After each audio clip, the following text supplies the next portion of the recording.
So you were ready by what, December? October, no, by September, October, we are ready. Because I'm looking at the headlines and this, by January, by the way, how good are you at responding to what happens in the media? Because I think what you were doing was a great job and you were doing national service, but then everyone started attacking you. Not you as in personally, but started attacking Bharat Biotech. I think, I pity those people because I don't know whether they want their children to stay back in India or not. I don't know that. Okay, honestly, I feel pity for them because they need to at least some encourage. I don't want any prize, but at least not to talk bad about us. They have skepticism about Indian innovation. They have skepticism. Yeah, about I Indian also think innovation. so. I think so. I think there are a group of people in India. If there's a foreign label on anything, they will accept it, even if it is third grade. But if it is Indian, even if it's first grade, they will run it down. I genuinely think so. And that's the problem in our country. I saw this and it made me angry at that time. January 4th, a journalist called Andy Mukherjee puts out an article on Bloomberg Opinion and says, India's vaccine nationalism is a global risk. And then went on to say, in Bloomberg Opinion, this person called Andy Mukherjee said, the country has approved a domestically developed jab that does not yet have a critical phase 3 data. So basically, Covaxin was run down. It was an attempt was made to give an impression that it was technologically backward, that it ran a huge risk. And that narrative may have changed now, Dr. Hirela, but let me take you back to early January, when Covaxin was granted emergency approval. You were basically projected as somebody who was working with the government to get your clearances done fast, to make money, and risk the lives of millions of Indians. This was the narrative that was created.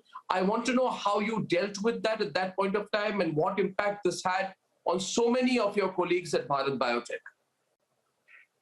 It was demoralizing for us at that time when you were just mentioning some press person. They should look at it, one Indian company, a small company, biotech company in India, everything manufacturing and clinical trial, everything done by that company. You look at US, Pfizer and Moderna, NIH has done all the clinical trial. And US's government funded the clinical trial, NIH has done all the clinical trial.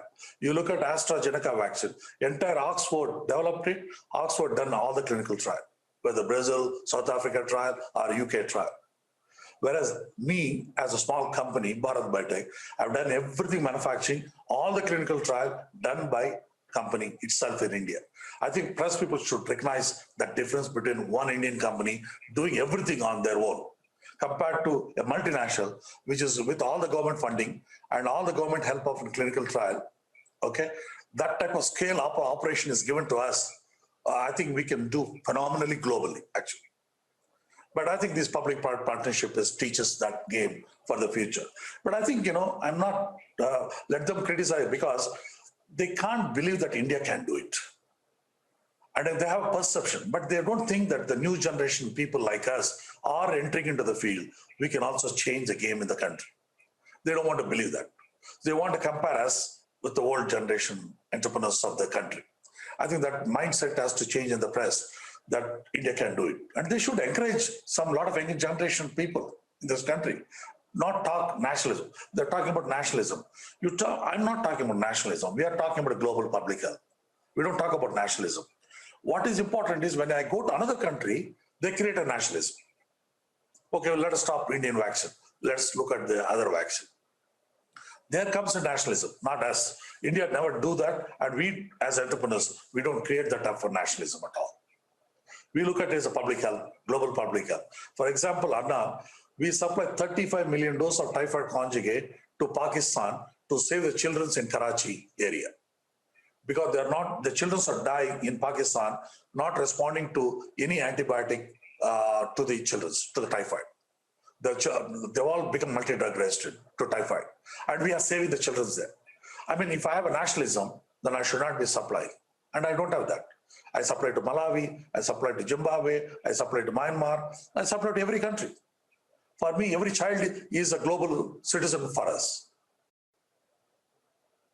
this was also, I think there are two other things here, maybe. I don't know if you want to talk about it, but the way I look at it, Dr. Ella, is that I feel there are corporate interests, and I think corporate interests mixed up also with political interests, because I'm looking at the kind of discussion that is there. This is all orchestrated, it's all played out. It's all prefabricated almost, this whole discussion. And it was members of parliament were saying that this approval is dangerous. Shashi Tharoor started tweeting that it is dangerous. And everybody started saying that let us start with AstraZeneca. Let's not look at Covaxin. Covaxin is dangerous. And in fact, there was an article put out in some website called The Print, which said that the Covaxin approval is political jumla. And it was made part of the anti-Modi narrative, as if the Prime Minister had some particular vested interest in making Bharat Biotech successful. So you were at the crossroads of political wars and corporate wars, while you were fighting your own battle to save as many people in the country as quickly as possible. So you had your own aspirations to move fast, but you were caught in the middle of a political corporate kind of situation. Are you good at dealing with these situations, Dr. Ella? What did you tell yourself? Was there any moment of self-doubt at that time? Was there any moment of self-doubt at all at that time?